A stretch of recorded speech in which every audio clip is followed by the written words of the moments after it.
Hi friends, ഇന്ന് പഴയകാല രീതിയിൽ തയ്യാറാക്കിയ വാഴയ്ക്കാത്തോരൻ്റെ റെസിപ്പി നോക്കിയാലോ. This is Aishwarya. Welcome to taste with ice.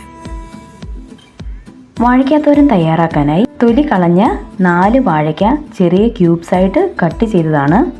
ഇതൊന്ന് വേവിക്കാനായിട്ട് ഒരു പാത്രത്തിലേക്ക് അരിഞ്ഞ വാഴയ്ക്ക ചേർത്ത് കൊടുക്കാം. കൂടെ തന്നെ 1 ഗ്ലാസ് വെള്ളവും 1/4 ടീസ്പൂൺ മഞ്ഞൾപ്പൊടി, ആവശ്യത്തിനുള്ള ഉപ്പ് ഇത്രയും ചേർത്ത് നന്നായി ഇളക്കി യോജിപ്പിച്ചതിന് ശേഷം അടച്ചു വെച്ച് വേവിക്കാം. ഇടയ്ക്ക് ഒന്ന് തുറന്ന് ഇളക്കി കൊടുക്കണം, ഇല്ലെങ്കിൽ വാഴയ്ക്ക അടിയിൽ പിടിക്കാൻ ചാൻസ് വളരെ കൂടുതലാണ്. ഇനി ഇതിനാവശ്യമായ അരപ്പ് തയ്യാറാക്കാം.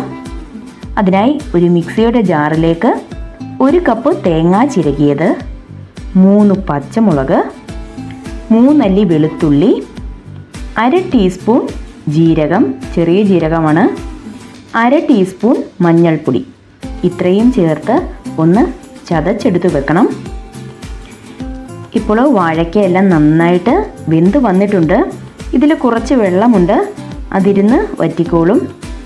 ഇനി ഇതിലേക്ക് ചതച്ച തേങ്ങയും 1 തണ്ട് കറിവേപ്പിലയും ചേർത്ത് നന്നായിട്ട് ഇളക്കി കൊടുക്കാം.